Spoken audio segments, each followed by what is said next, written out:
What's up, guys? Greg from Grommet, and today you are going to get an absolute masterclass in how you can go to market with my man, Nick Shackelford. Now, Nick is a legend, and I don't say that lightly, in the DTC space where he has agencies and he's worked with so many incredible brands, but it's what he did with the new brand that he launched last year, BREZ, that we talked about here, because he created a new product in a new category that had so many restrictions and things against them going to market, and they were still able to create a business that is on a rocket ship trajectory.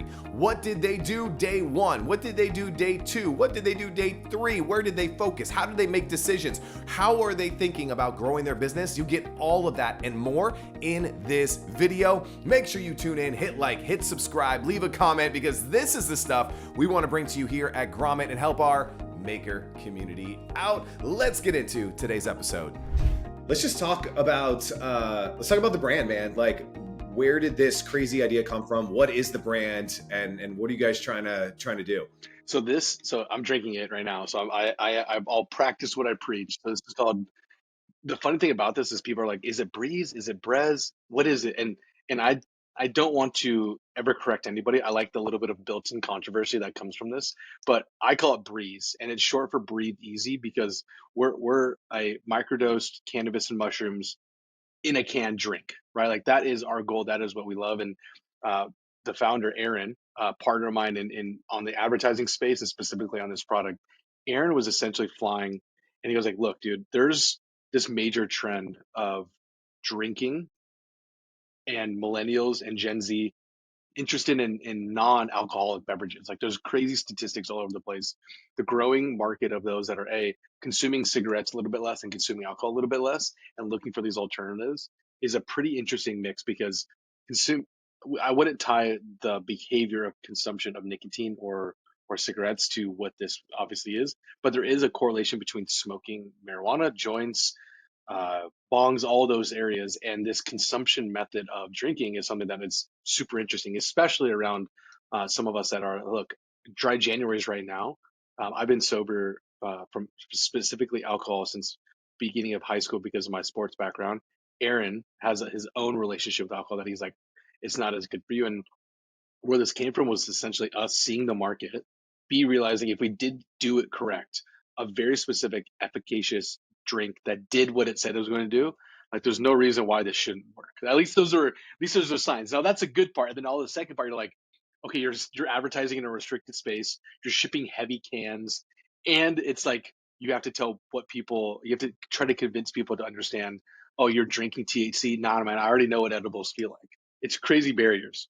Yeah, that's actually where I was going to go to next. Is like you went to market with like the hardest product to market, right? Especially when you think about Meta or you think about like these clean, squeaky clean ad platforms that want to ban guys like us all the time. So how did those constraints factor into maybe an initial go to market strategy? Because and maybe you were like, well, it's like Yeah. anyway. How did you think about those constraints in the marketing plan? Very real. I mean, this is two things. We came to you guys basically right after we launched, and we launched it on my organic socials and Aaron's organic socials. We just were like tweeting about it, posting about it, and just we had a little bit of a following, and so I was like, okay, we can get social traction, or at least some feedback, right? Like we just wanted to know if there was a market in this area. So we started posting about it organically, which is I think that's the right path for most brands to do it anyways. My background, I'm 11 years in this. We've been building brands, advertising, doing all the things.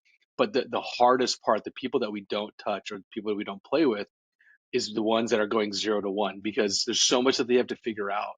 And if they were to make a heavily financial and time investment into a larger team, you don't get that back, dude. You don't get the money back. You don't get that time back. So it's really difficult to launch this. So I basically get to launch a brand with all the knowledge that I've had over the past couple of years and doing this in a way where like I don't want to have to go into debt to actually have to find success and win.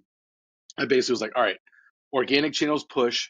Ask my couple of my friends. So I would go like localized influencer, localized UGC, and then we went to an audience of like, hey, we know our buyer is uh, women and men. We do skew a little bit more towards the women.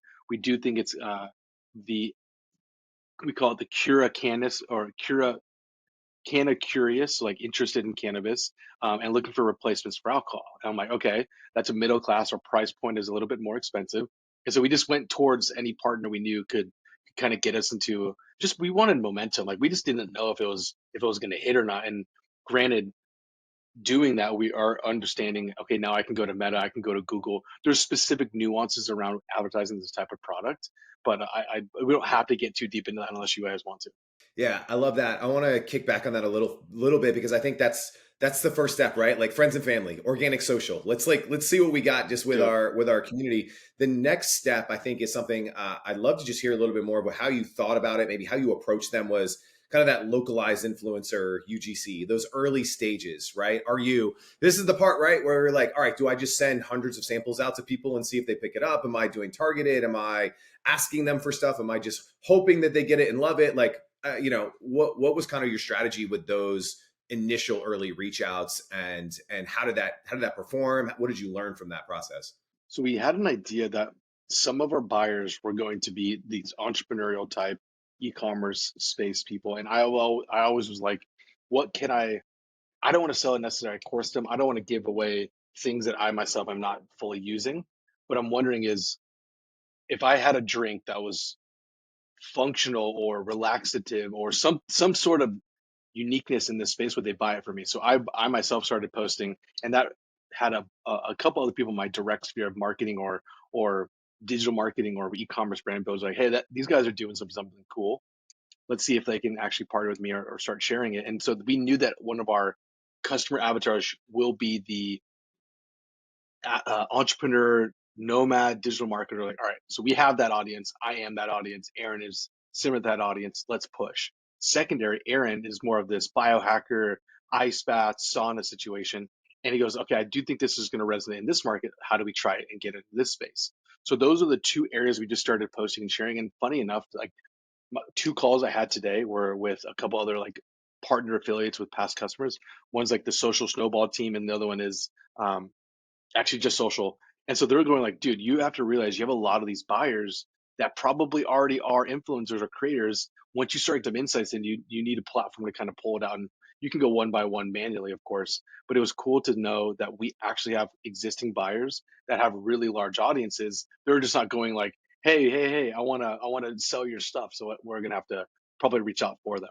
Love that. Yeah, we're talking about social snowball too, because I'm a big believer in turning your customers into your best salespeople, especially if they're the early champions of the brand. And so, what did you For kind of sure. learn in those early days? Because I'm sure that you guys, your sales numbers keep. I see your tweets, man. The sales numbers keep going like this. So there must have been something that just like clicked early that just started generating some initial traction. Do you think was it that influencer side, that kind of early stage? Was it enough just from your kind of seeding in social, or did it take getting to paid ads before you started seeing that jump?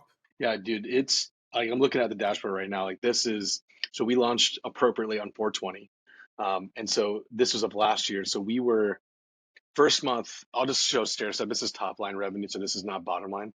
$11,000 in our first month, and that was basically on the back of posting, sharing, and spamming feeds. So we got ourselves to 11,000. Next month, 28,000. Ads started turning on. We started getting some things approved.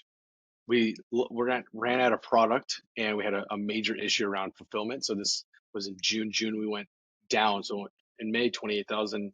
June to 17, and then we had to start climbing back up. July 33, August 76, September 186, October 250, November 336, December was 420, and then right now we're sitting at, for this one specifically, let's go month to date, we're sitting at 607. So like this, we have 2 days left to kind of put up some real numbers. So this has basically been a absolute hold on and do what you need to do as fast as you can. It's so different from the agency's perspective where we're like, we have all these processes built and it's easy to plug in. And yeah, we understand growth and revenue and retention, but it's a whole different ballgame when you're shipping heavy product of liquid across the United States currently. So I sit right now and I'm like,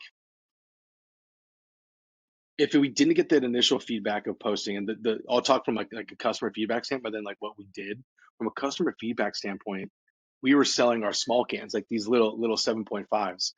And because there's two reasons, right? Like there's a negative connotation to taking an edible like this. And so there's this education in the market. We had to say like, look, this isn't the normal thing that you eat a gummy or you have a brownie or a cookie, it sits in your stomach and then you're all of a sudden going like, oh my God, I'm floored.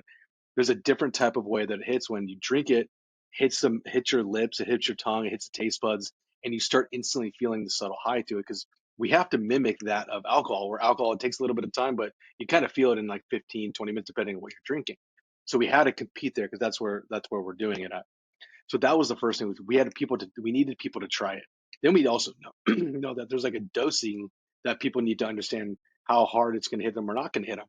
And one of our other ingredients is lion's mane. Lion's mane is, if you haven't had a large like efficacious like a real dosage of lion's mane, it actually makes you feel incredibly alert, incredibly on it, and kind of like a euphoric feeling. So a lot of the feeling that people get is lion's mane, yet they're thinking it's the THC because they don't really know how their body feels on this.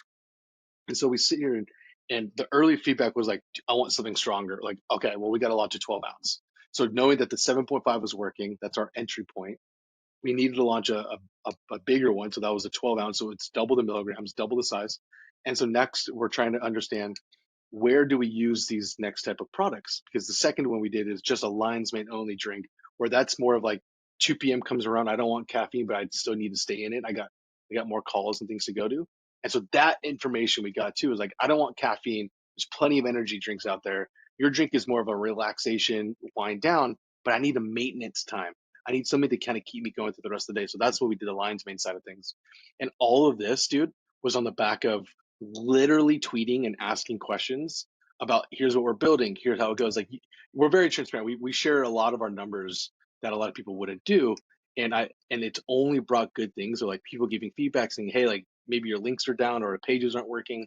And I really appreciate that going in. So I think the earliest stage for a lot of the brand owners is, you kind of just got to talk about it. And there's other people going like, I don't want it to be known. I don't want to be public. You can say you're a manager. You don't have to say you're the founder. You can say whatever you want to say, but talking about it gets this initial interests, and people are going to want to actually be helped.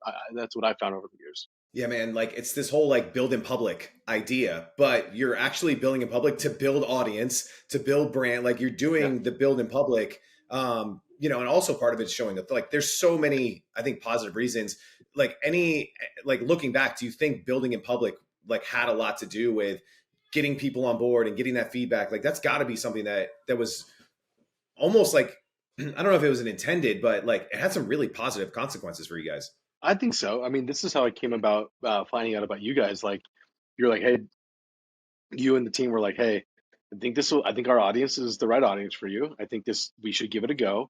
Um, let's give it a go. And it was awesome. That's why we launched Lion's Mane with you guys too. And so now we have two different plans of attack, and it's just a lot more credible building because we have to go to Amazon and we have to do a bunch of different things. So having kind of like the Grommet badge, if you will, like it does help us get into other places. It's weird because people are like, you'd see the BuzzFeed and this mentioned over here, and it's nice to know that like the Grommet logo actually pulls some weight nowadays. So that was cool to see. I've had a couple of people mention on our post surveys of like, hey, like we heard about you over here. So that stuff is super super cool, and I didn't anticipate that at the beginning. But I would say I have been very intentional about the type of content and where we're sharing. And now there's ways of doing it where you can't, like, there's this weird fine line that I sometimes have to figure out is it overing? Is it things that I shouldn't be sharing? Is this actually helpful? There's sometimes when you post and share the story, is it helpful or is it inspirational? And sometimes it's both, sometimes it's neither, but you try to hit in those two buckets. And what really works is if it's informational and inspirational, then that all of a sudden lets a lot of people be like, I either resonate with that or I want to be a part of that or I want to buy into that. And that's usually the guiding nature of the type of content I'm sharing and telling my team to share, because literally today we talked to, or not today, on Monday, I give my team prompts. Aaron as the founder, Nick as performance, Corbin as brand manager, Travis as formulator, Avin as operator. Everybody has their own internal avatars and positioning of what they can or can't share, or what they should or shouldn't share. Honestly, it's not can or can't, should or shouldn't. And I want to push everybody because they all have a role to play in this, and there's reasons why. It could do anything. This drink could be anything. This drink could be hats. This drink could be knives. This drink could be whatever. But there's different entry points and reasons why we all love it. which means there might be people that in our life that we love or love us might love it for a certain way. And so it's cool if you can give these people the ability to create content, whether it's video or written, and have these different entry points into the product in which you're selling. I mean, you get this now knowing what you're creating and the podcast you're doing and all the content you're trying to create, because something somewhere is going to resonate with somebody and they might not be ready, but when they are, they know where to go. Yeah, absolutely. And I think the proof's in the pudding. I was obviously I was looking at your Twitter before we went live today, and you're reposting everybody that's like hitting you up, like, "All right, Nick, I gave in. I'm trying it," and it's just, and I'm sure they're seeing you every day sharing updates about the brand, sharing updates about sales, sharing updates about the team, all these different things, and they're finally like, "I give up, man. I'm buying. I'm in." And and so it's really cool when you're constantly, consistently showing up with in front of people, adding value in their lives that ultimately you turn these people into fans. I know Bart from Dad Gang, I know you're wearing the hat right now, but he's very similar, right? Like he's sharing like, "Hey, this is a cool ad that I'm testing out. Hey, here's behind the scenes how we're making the hats and here." And it's the same thing. And he's building this community of people who are watching this brand grow and evolve with him. And I think it's cool to be a part of. I want to turn over to yeah, on that one quick note is like Bart was a part of like me telling my wife's family that we were pregnant. Like I literally wore the hat and I had it backwards and I told them and I turned it around. They're like, "Oh, I get it now." And so being a part of moments like that, knowing that we're so public in what we're sharing, to be able to give that back to other people.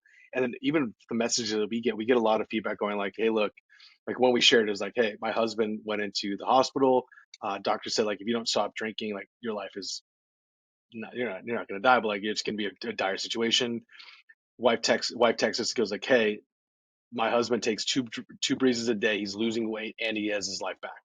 Like, dude, like you could do, bro. We sell a lot of things. Like you and I've been in the space for quite a long time. We there's a lot of products that we push that we might not have been like that is doing a positive thing to our society. And when you find something that hits in that manner or brings some sort of tie and connection, dude, it's crazy the type of fire that shit lights.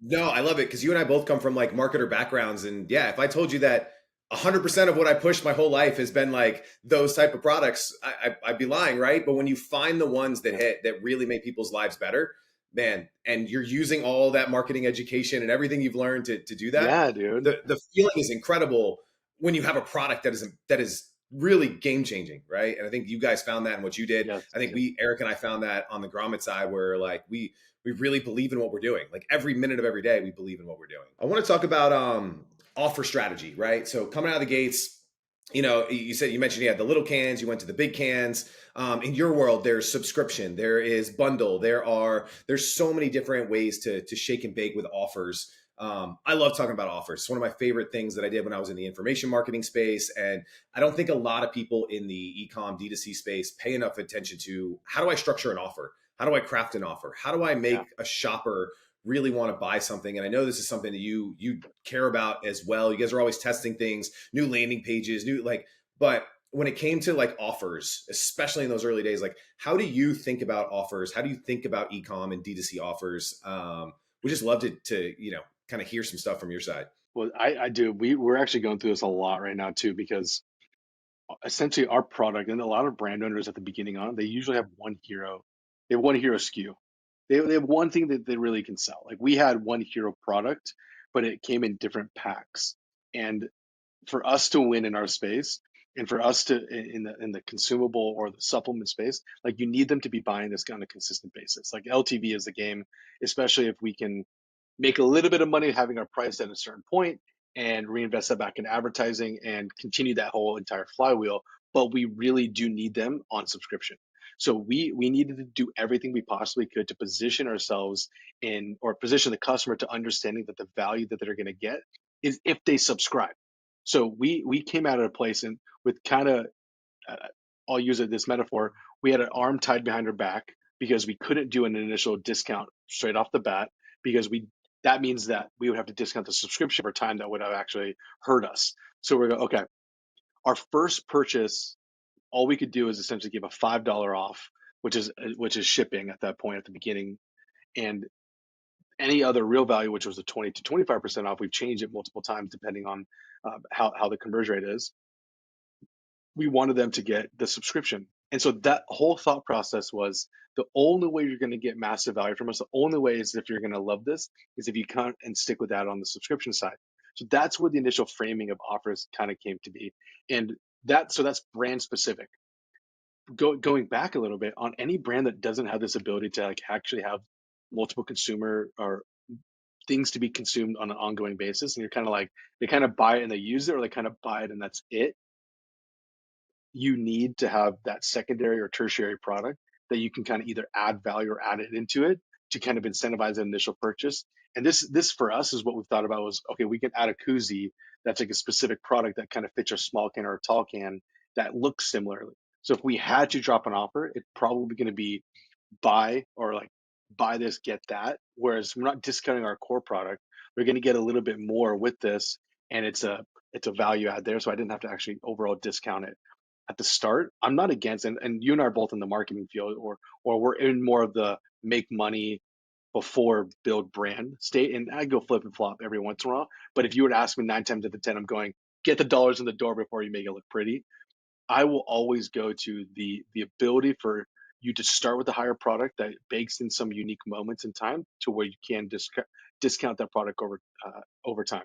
And there will be issues where they're like, hey, maybe you're training the customers to kind of wait for this drop for the discount. Maybe you're doing X, Y, Z. Most of these brands got to get past the second, third year before they know if any of that shit's true or not.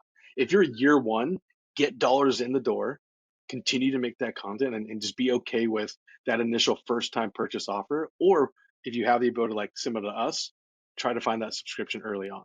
Yeah, man, I love that breakdown. And I think some of the overlooked things that I made some notes on as you were talking was like, a lot of folks, they just have one product, one SKU, and you're right. Like, I got this guy, like he sells the Spoon Buddy, and it's just the Spoon Buddy. That's it, right? But I was like, yo, like there's bundles, right? Like, do you want multiples? Do you want the gift pack to give away? Secondarily, there's affiliate programs. There's also these a lot of marketplaces out there like Caro, things like that, where you can add additional products into your cart from other Shopify stores. Yeah. Like, I think there's ways to do it. And then I love what you said. You breezed over it, pun intended, is that that was a bad one, but dad jokes. We're both dad jokes now. I'm here for it, man. Is gift with purchases, man. Like I love like the idea of koozie, like, and I love it if it's like that, like buy 6 cans and you don't get it, but if you buy 12 cans, you'll get the free koozie, right? And now you're able to bump that AOV. And the people, like it's the old Sports Illustrated phone, right? People wanted the phone, so they bought the subscription to get the phone. Same thing here. They want the koozie because there's a status symbol with it. It's like, the Livestrong bands are like whatever. Like if you're at a party and you're not using your BREZ koozie, like, man, you're lame. And I think if you can create that, there's some power in things like that I think a lot of e-com brands, they don't think about that stuff. They just, they're just going for this, like, let me just sell one of my products or let me continue to discount it. And I don't think discounts are the only way to do it. I think bundles, correct. I think free gift with purchase. I think you guys have done a great job with, different levels of cans, different sizes, different, like there's so many ways to create offers that I just think most people are either they're ignorant because they don't know about offer creation, or they're lazy and they just don't want to test offers. And you guys are really good at that. I think the best time of year is you look. So we're coming into Valentine's Day. There'll be a lot of offers around some of your favorite brands here, but there isn't too many that you're going to go away. Buy more, save more, gift with purchase, straight discount.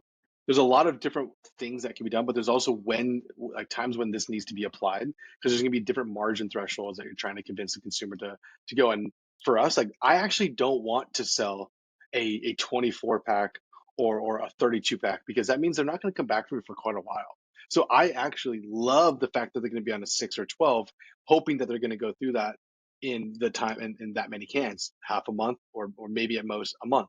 So a big thing that I'm trying to figure out this year is, does it make sense for us to continue to advertise the six pack at the 7.5, or is it a 6 pack of the 12, or should we put a lot of our effort and time in the 12 pack and only allow them to buy that? Should we get rid of the 6 pack?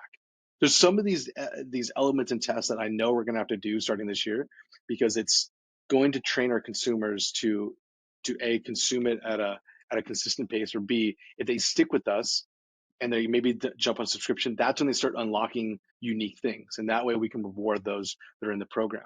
It's so much to think about. And I was telling my wife earlier, I was like, I feel like I don't have enough time to get all this stuff done, or even just with our small team. And we're trying to hire, even though we have agency backgrounds.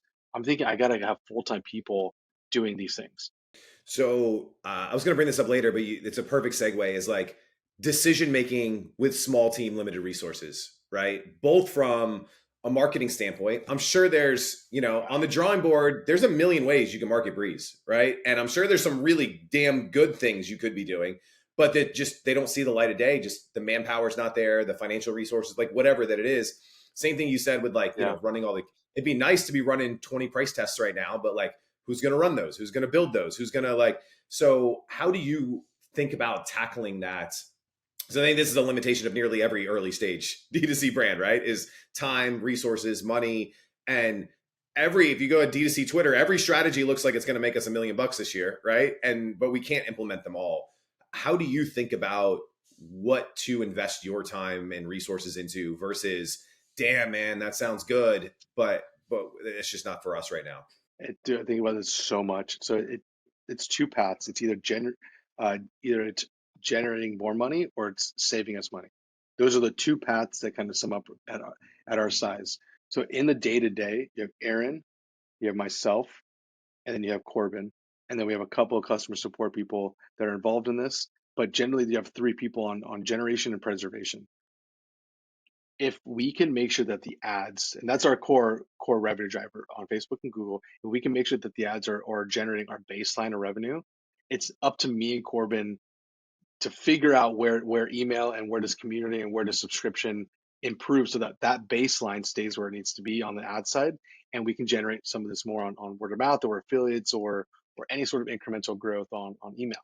And so a lot of us, if your core channel of generating revenue is from posting content or it's from small ad spend, whatever it needs to be, that has to be the core focus, and that takes preference at all times. Which, if you unpack that, that's a landing page you're coming up with. It's the initial first take offer. It's that email pop up. Like there are things inside of that that you have to continue to optimize. But even in this area, it's thinking about how much are you generating or how much are you saving. So right now, I'm just requested this from Corbin.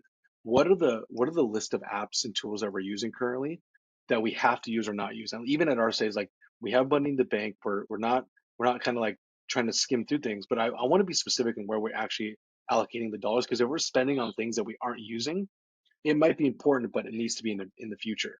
For us right now, we just are going through new designers on email and a new email strategist that can work with us so that we can kind of dial in our flows. Because even with the good revenue we're driving, they can be prettier. They can actually add a couple more in the entire flows in some specific campaigns. So that, I think, living in the email and living in the ads as well as understanding what's happening on the page, I think that's as simple as I would kind of put it, man. Yeah, I like it. And yeah, I like the focus too, right? Like, hey, it's meta on the front end, it's retention and increasing subscriptions and lifetime value on the back end. And if it doesn't make us money or save us money right now, it's just a cool idea that goes on the drawing board for, sometime in the Yes. future. What we love about this structure, and it's something that I'm like really bullish on, is I think as the founders, we have marketing backgrounds, we have growth backgrounds, so we're a little bit more savvy in figuring out new channels or figuring out new places to make money. Same with email, like we understand what needs to be done and how it needs to be said. I think two things, investing in your time to understand the ad side or the email side, preferably both, especially if you're a newer founder or someone kind of just getting at it. There's a ton of courses on this. I would look up Ezra Firestone, Chase Diamond. Um, there's like Nick Shackelford. There's a couple of guys out there that create a bunch of content that can get you to be dangerous enough to understand what's going on. Drew Sanaki, all these guys, be dangerous in it, and then you start hiring for people's time and come with very specific questions like, hey, I need 30 minutes, here's exactly what it is I want to run through, and get spot checks, and that can get you moving to a place where you're driving enough revenue to start hiring those first full-time people. That's what literally the playbook we're doing.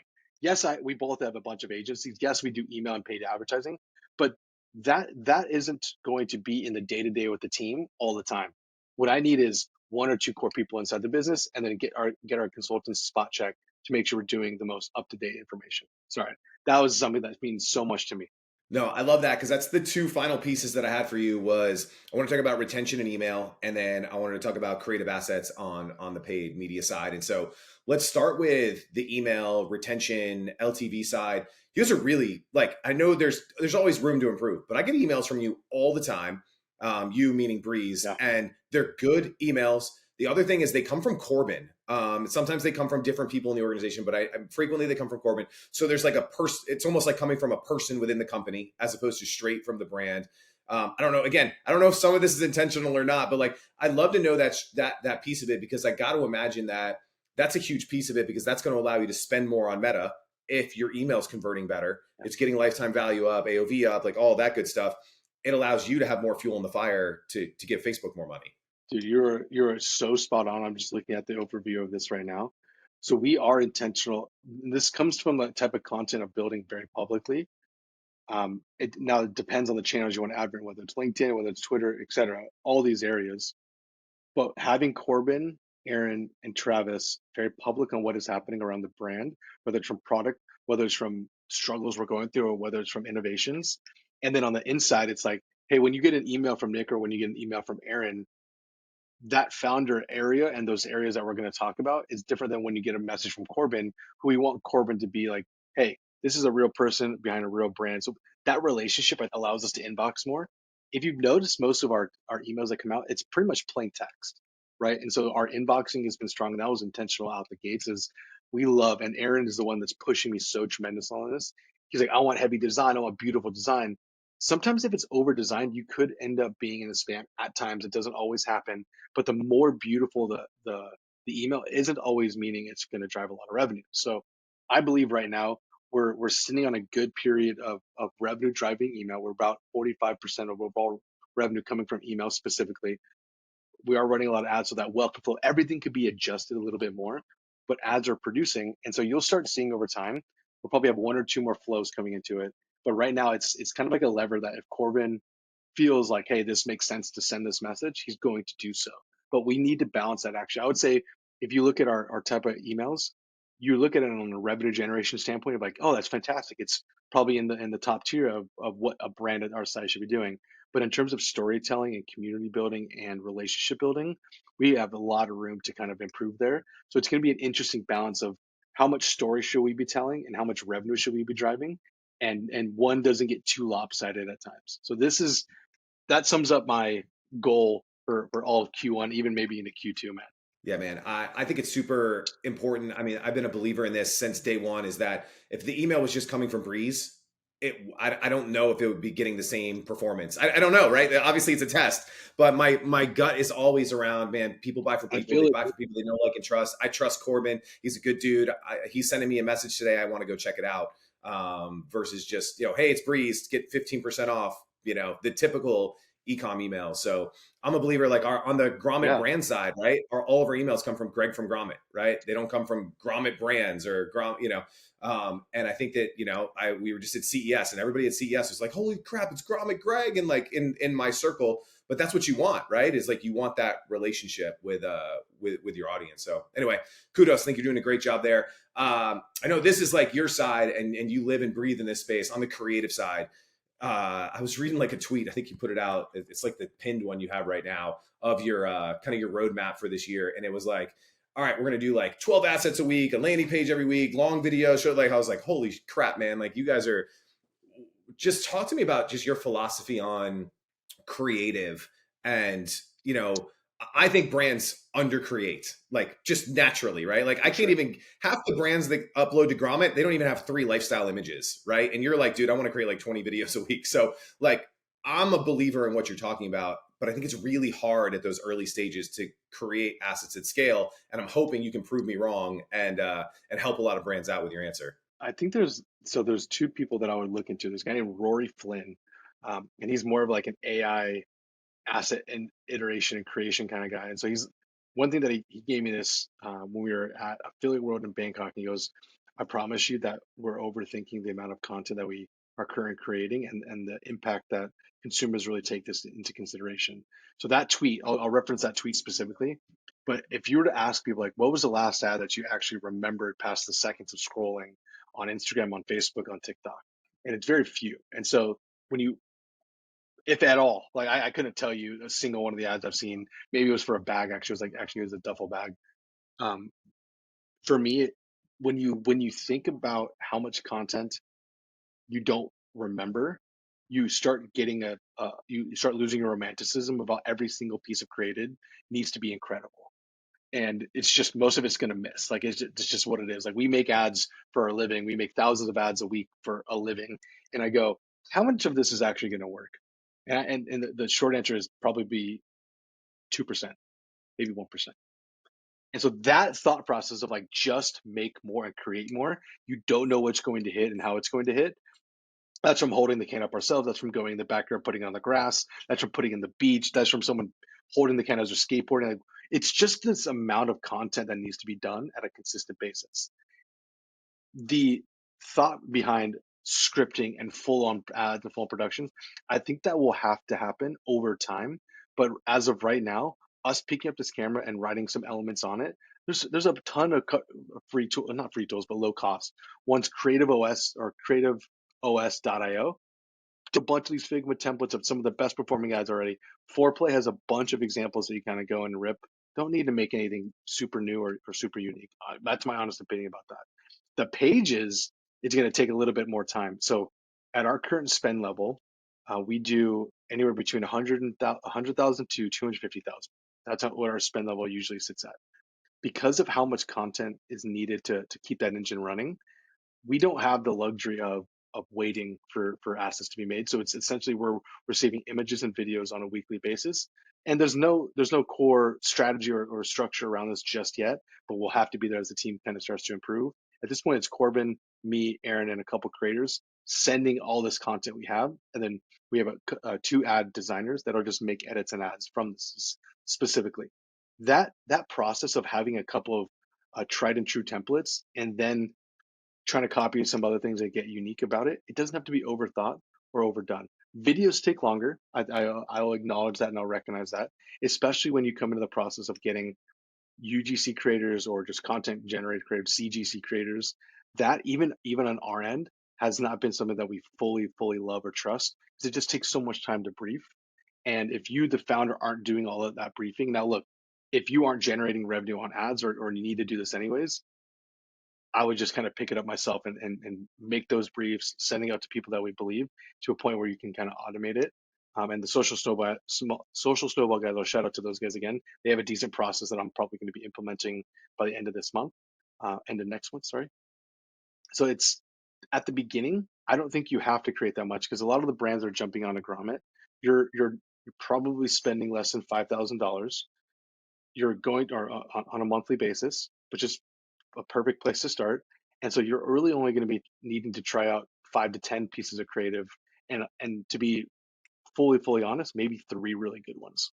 So instead of trying to go volume, start with specific at the beginning that are so different from each other, whether it's from the positioning, whether it's from the hook, whether it's from the value props, whatever that is, start there. And then after that, those three, one edit of those three, now we're already at 6. And then we go to 9 and it continues to build as you do one slightly variation on some things that are working. So it is a very compounding effort that once all the things are moving, you understand which direction to go into. Now, I'll tell you the landing page part is probably a little bit more difficult, and I know on the Giddy side, you guys have some really unique page builders and areas to kind of get into this. This is something that once we find a template that works, which is probably going to be our product page, which is probably our highest converting page now. It's a matter of like making landing page examples off of this and just rotating out some of the copy and rotating out like what is this actually going to do in terms of convincing people to buy. That probably be a little bit slower for me. Everything on the landing page side, are you building that like with just like a Shopify landing page builder kind of thing, or are you building that native and then just using Shopify checkout on that side without getting Probably going to stick too with technical, Unbounce. but just No, we'll stick with Unbounce or Gem Pages. Like those are probably the two builders that we'll stay in, and then we'll pay for someone to build this page for us. Pretty much, we'll hire a contractor. We'll have them build so everything's kind of on Shopify in those two builders, Unbounce or Gem Pages. love it, man. As you kind of look back, you're not quite at a year, but let's call it 9, 10 months since you've gone to market. any regrets or anything you would have done differently or anything that was an opportunity that you're like, Ooh, damn, we should have jumped in on that. Or just lessons learned. Like, hey man, like this is just a big lesson that we look back on that could have helped us grow faster. I know even earlier you mentioned like, the having enough inventory, right? Fulfillment. How like there was we didn't talk too much about the ops side, which is, that's not a world that I play too much in. But um, sure. but just any lessons learned or regrets or things you would have done differently taking this product to market. I probably would have had a better affiliate structure or a better. We didn't have. Let's put it this way. We didn't have like our financial model nailed until like 6, 7 months in. Like we didn't have a thing that we all could look and be like, "Yep, that is absolutely working." Like we kind of recently just found out that we've been profitable. We felt profitable. We felt like we were doing it correct, and we were continuing to see the money in the bank. So like that was like the true driver. But until we actually saw it laid out, like the financials of what we need to spend, how we need to spend, and what customers are coming in on, we then go, "Oh shit, we were really profitable. We probably could have went faster." Granted, that's a conversation around the ingredients. It's a conversation around the product. It's even as much of a conversation around the type of labels that went on the product. So like right now, a big issue that we dealt with is this. This is the first can. This one of these ones. So it's like a sticker around the actual can. Well, to produce the sticker and on the sides of the cans and the spacing of the can took too long, or was a deterrent to how this thing's. If this can specifically because of how reflective it is, this can heats up so fast. If you leave this outside, this is going to get as warm as a can could be. That's why it's so many other drinks you see, the Bud Lights and the Budweisers, the Bud Lights, the blues, the reds. Like there's insulation, there's specificness around this. The Coors, even the Coors uh, cans get a lot hotter. There's been studies and stuff around that type of product. We get hot, so we actually try to find, okay, do we get a new type of can? Do we rotate it?